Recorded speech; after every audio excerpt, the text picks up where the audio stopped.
So, guys, welcome to today's little show. I'm going to show you how to run Kali Linux on your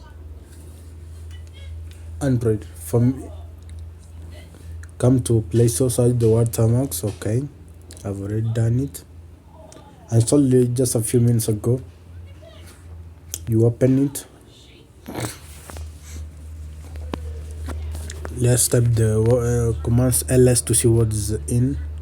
As you can see, I've downloaded some hacking materials. Don't tell anybody. Yeah, let's continue. Let's see the directory which we are in, pwd. Yeah, you can see we are in the Tamax directory.